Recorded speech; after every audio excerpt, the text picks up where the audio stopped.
started this film, we met Amalma and his co-workers early in their campaign in 2012. They had already gone public, but we met them through contacts in the immigrant worker justice group at Occupy Wall Street. And we'd been documenting the movement, and they were reaching out for help potentially, possibly in the future, to occupy their store. And that sort of just struck us as filmmakers as a really interesting topic and juxtaposition and story that was going to be unfolding. And they had so much courage already with everything they'd done, and we were just really honored that they were willing to let us start following them with the camera. And it ended up being a much more exciting and dramatic story than we ever imagined. Yeah, indeed, it's one hears about issues on a big scale, but to actually see the minutiae, the details, and the persistence that was required for this journey, I know for me, the first time I saw the film really struck me. And Maoma, your evolution as an activist in this film is documented in a way that even your wife comments on. It's really striking to see also the interactions that you had with so many communities. Could you share a little bit about your own process, but also how have different communities interacted with you, other workers who are immigrants, but also I see members from other traditional labor unions are present in the film, and it's interesting to see how that collaboration evolved. Yes, hi. Yeah, that's in my position. That's an amazing transform, because I'm not expecting after this campaign be as a labor organizer. So that's experience that's basically marked to me just to decide continue doing this kind of job, just because it's necessarily, even when you came from the immigrant community and you saw this, not only having crossed this, all these kind of bad things is happening, and see as myself and my co-workers be successful organizing, I think we put a very good sample, and that motivates me to continue doing that. So additional to that, that's always, right now I'm organizer for Laundry Worker Center. Always we make publicity about we are very radical, because always we push everything. We don't have limits when they put obstacles in front of us, so we say, well, we can always go around or move that obstacle just to basically win. So. And Vinicius, could you take us outside of New York now for a moment and share, because when people right now, we have this debate, as Carlos also mentioned earlier, the issue of the situation of migrants in this country continues to be a very politicized topic, and many people are questioning what rights exist, especially if you're undocumented. At the global level, what rights and protections actually exist for workers regardless of their migratory status? Yeah, first of all, good evening, and Shamina, thank you so much for bringing me inside this discussion here, and congratulations to all of you for this interesting piece of reality that is actually a sample of what's happening with around 223 million people around the world that are on move. Actually, today we have the largest generation of migrant workers ever in the history. That's more or less 3% of the population, and they're facing similar realities. And in terms of rights, I just wanted to bring another case of a New York as well. It's a guy called, maybe some of you have heard about him. He's called Cesar Vargas. He's a Mexican as well. He came to New York at the age of 5 as undocumented, the part of an undocumented family. Probably his parents were working on the food industry as well. And he went to school and graduated at City University School of Law, and he decided to become a lawyer. So that's a case of an undocumented person that actually became a lawyer. Initially, of course, his license was refused, but then he said, no, it's actually evoked one of the ILO conventions. He said this is discrimination.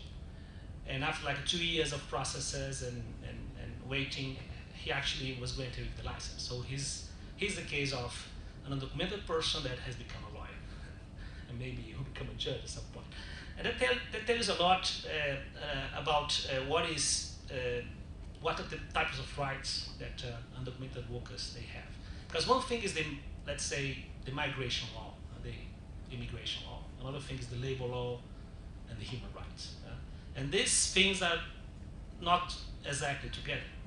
So basically, the United States of America, as a member of the ILO, it has to respect what we call the fundamental standards, international standards, which are basically for non-discrimination, respect in terms of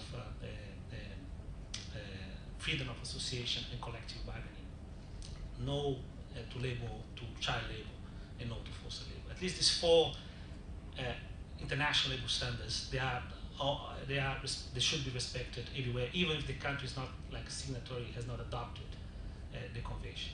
So that means that indeed, as the lawyer said in the movie, undocumented workers, they have the right to unionize, to be part of association, and if they are paid in a different different wage compared to a national in the same position, he has the right to complain and to say, I'm being discriminated. And this could become a case and could become a lawsuit. So the rights are there, and the situation is very clear, especially in this case. And it doesn't matter if you, as the case of the Cesar Vargas shows, if you are national or national. I mean, basically, you are international law guarantees this right. Right, and I know I saw in your bio, which by the way, everybody's bio is in the programs that you might have gotten when you picked them up. You've worked on developing national social protection floors, and you start the film by showing somebody getting paid under the minimum wage. Now, since the time of this movie, we've all followed the recent raise or approval of a forthcoming raise in the minimum wage for fast food workers. I'd like to hear from you, how will this impact, in your opinion, workers who maybe are not aware of their rights and might be threatened by immigration enforcement, as was cited also in the film? Yeah, that's a really good question. I think it was really interesting for us that the hot and crusty workers were fighting so hard just to be paid the minimum wage in New York at that time, as low as it was and as insufficient as it was to live with the cost of living in this city. When the Fight for 15 movement came about, though, I think everyone could see right away that there was a lot of room for solidarity, because it really comes down to the same basic question, which is dignity, and the dignity of work, and jobs that are often considered inferior or considered below, people realizing that these jobs matter, that they're important, that it takes hard work, it takes skilled work, and that they deserve more. So I think that connection was made very quickly, and that's why you saw the hot and crusty workers coming out to support the Fight for 15 movement when it started. I would just add that I feel like the worker-centered movement and the Fight for 15 low-wage fast food movement and all of the different industries that have become part of that, they're really two sides of a new face of the labor movement that we're seeing in the United States right now. And fast food workers experience wage theft as well. Wage theft comes in many forms. It's not only being paid less than minimum wage, there's also hours not getting counted, all different kinds of things that can happen.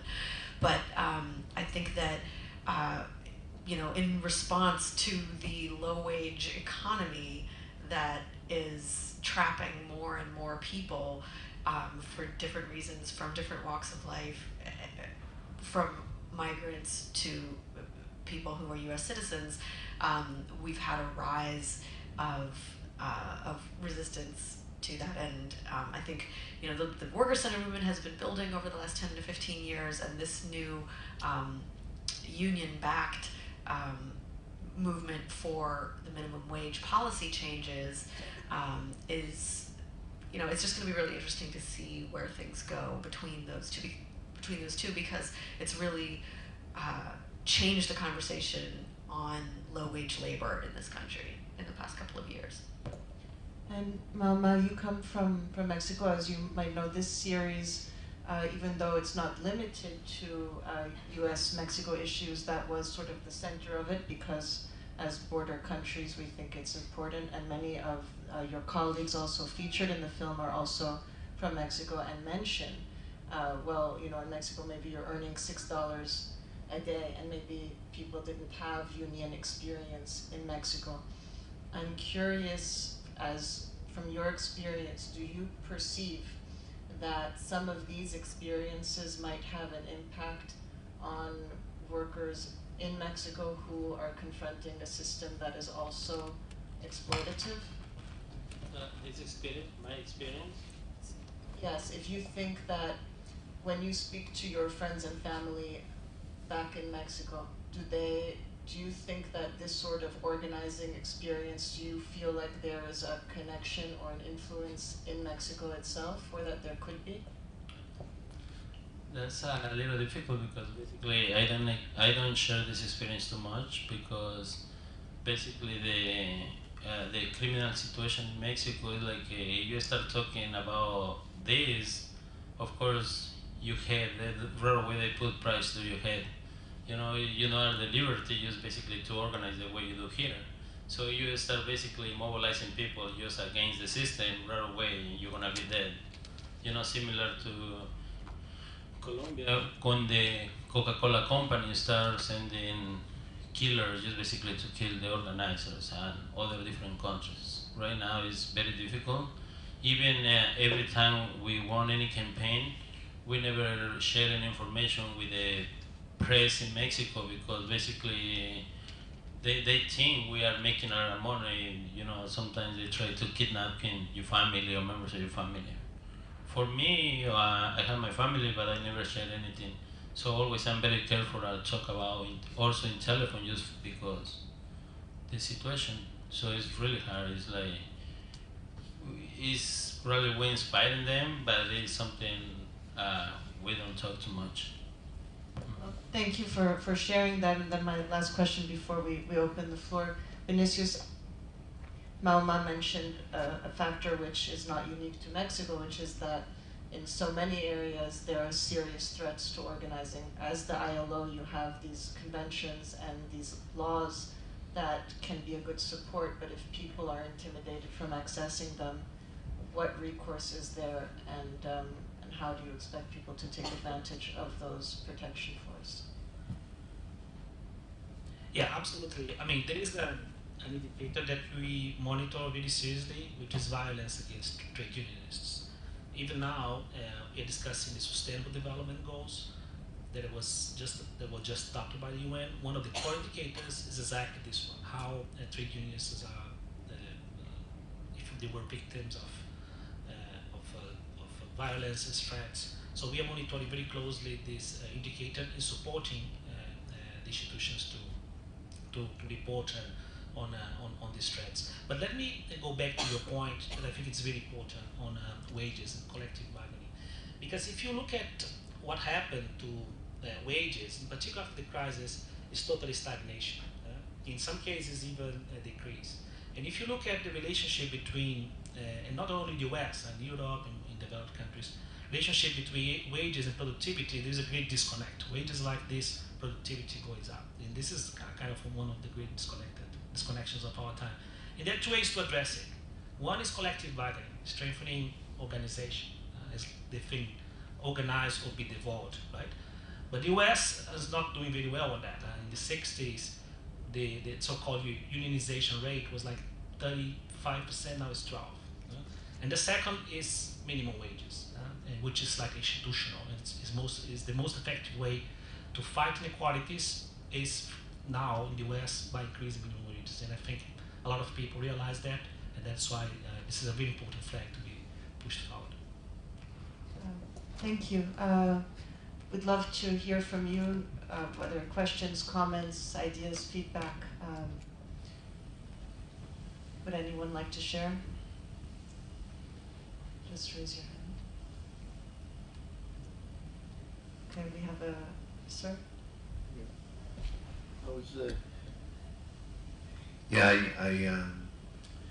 I had heard that the Laundry Workers Center is now taking up a new campaign against B&H Photo, which is somewhat of a different sector, you know, to be organizing. And I wonder, you know, what the challenges of that are and how that's going. Yes, right now, Laundry Workers Center, just 2 weeks ago, we launched a public campaign against B&H Photo and Video, because this company has 2 warehouses in Brooklyn, which basically the conditions inside of those warehouses, that's slavery conditions. Is right now in the campaign like around more of 200 workers, and they was we had this campaign underground for almost 1 year, basically 1 year, which the workers they are part of the political conscience training about the rights, and right now on this point of the campaign, when we launch the campaign public, they are very strong. We are having actions in front of the store here in Manhattan, but not only that. After 2 days, we launched the public campaign. The company fired all the workers, because the company hired anti-consulting unions, and these people start provoking the workers, and basically everybody stopped working. They stopped the production in both buildings. In consequence of that, the company say everybody's fired. So they had people just basically pushing the workers out of the facilities, and late night when the workers are outside in the street and we try to figure out what's the status of the workers, the company say, well, the workers walk out, so basically all the workers are fired. And well, with the answer of the attorney or the workers said, well, we have a video which basically the securities are pushing the workers out of the building. And they say, oh, I'm sorry, nobody's fired, so everybody come back to work next day. But if it's not for that video, just basically, we're talking about more than 200 workers in 1 day. So this kind of challenges, which basically challenge every day, there's no difference between one industry or other industry. That's an abuser boss, always gonna be abuser boss. We have the same law, we have the same tactics, just basically to against that part. Like right now, I pass a signing list because we are in negotiations to renew the contract for Helen Crossing Worker Associations, and already the vice president of the production, they start putting an anti-union campaign. Just basically, they open a new store in front of the NYU, few blocks. The name is Broad Kitchen. I don't know if you see it. So basically, they are paying more money to the workers there because they say you don't need the union. If you don't have the union, we can pay you more. We can pay you better benefits. So in the other place, they say, well, we don't pay you here more money because you are a union. And this is happening because we already sent the notification to the company. They had to negotiate to renew the contract. So basically, I ask you want to be part of these amazing campaigns, you want to support the struggle again of the Helen Crossing, just basically to renew the contract. So I'm going to ask you to sign the signing sheet, and we contact you to see how you want to support the struggle. So for those of us who want to stand with you, there is specific actions we can take by signing your petitions? Yeah, just basically we need to make the outreach to the NYU. Just basically it's very important to support. Similar when the Hunter College support the Helen Crossing struggles in the '63. Right now we have a new store open here in front of the NYU. We consider it really important, basically having your support to fight against the company. You see, they don't want to renew the contract.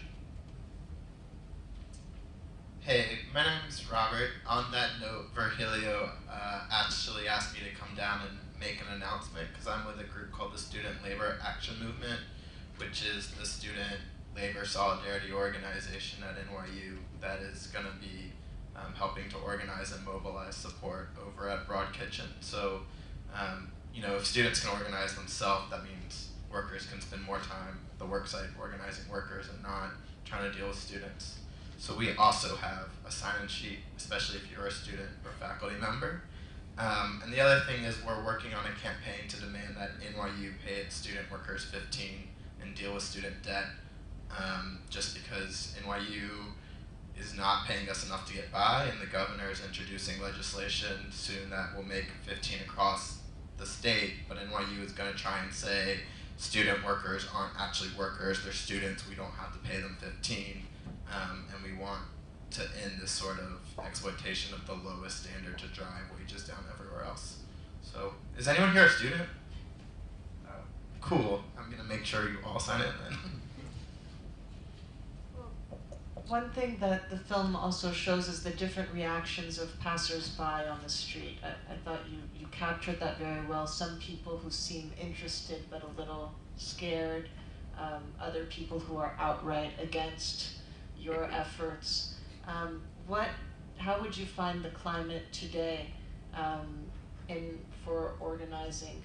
Is there more support? Is there a lot of resistance? What is the feeling, and what are some of the obstacles that need to be overcome? So basically, the community always respond very well. So the people you see in the documentary just basically attacking the workers or attacking what we do. That's very few, and not many few. There's a lot too, but we believe if we put the good message to the community about what's exactly happening, they understand very well, and many of them they support very well.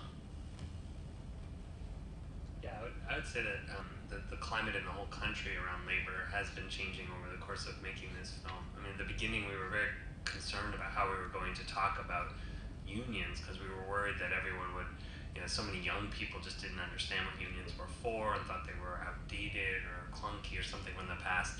We had all these ideas based on the time, you know, the times we were living in, but we've seen over the course of making the film and since it's come out, there's been a shift all over the country. And it's very exciting to see how much people recognize labor rights being an important you know, American right. Are there any other comments or questions from the floor? Any last messages, calls to action, points of reflection you'd like to introduce? I'll just mention that we're doing a lot of community screenings, as well as campus and film series like this. So if you know any organizations anywhere in the country that would be interested in doing this sort of thing, there's information on our website, thehandthatfeedsfilm.com, about that. Our Facebook page has more frequent updates about screenings around the country. We are waiting for a broadcast date from PBS. And once we get that, we can do digital everything, so it'll eventually be on iTunes and Netflix and all that stuff. But if you enjoyed the film, please follow us on Facebook, and we're Jubilee Films on Twitter, The Hand That Feeds Doc on Facebook, and tell your friends to check it out somewhere else. Thanks.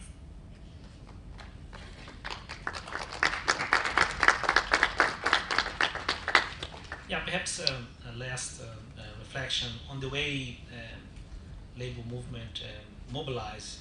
I think this potential for use of more use of technology, like tweets and social media. I know some people that are working already with the Uber drivers to try to unionize Uber drivers, developing an app for them also to get unionizers here and convene meetings and convey messages. Because if there is one thing that employers are very keen in maintaining, is like a reputation, the brand. Everything is related to the brand, and the brand in the digital world, can be damaged by this kind of campaign and so on and so forth. So this, in this time, you even using the support of the students here, perhaps relying more on social media, would be really effective. Melba, is there any else? You mentioned some work that we have to do, but anything else you'd like to share? Yes, basically, I want to invite to everybody to support the struggles, not only the laundry workers on the laundry workers campaigns, but also is a lot of struggles around the cities about fight against this system. And I think as you in a student's position, you are a very young generation, and you have you are the future, and it's good you start now on this point supporting what is good. So, and I invite to visiting the lwcu.org webpage, and we have a lot of updates about the new campaign. We are talking about more than 200 workers, immigrant workers fighting for their rights, and it's very interesting campaign. The last one, yes, sir. Yeah, I'd really like to encourage people to come out. I've been out on a number of the these pickets and campaigns, and it's really a lot of fun.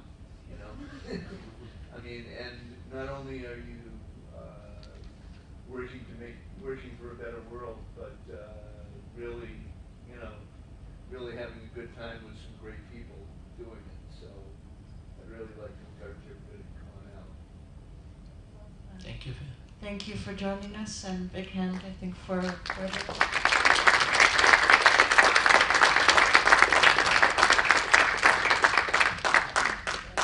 Along with a list of sign-ins, as was mentioned, if you're interested in the educational component, please come find us, and thank you for sharing your presence and interest with all of us. Good night.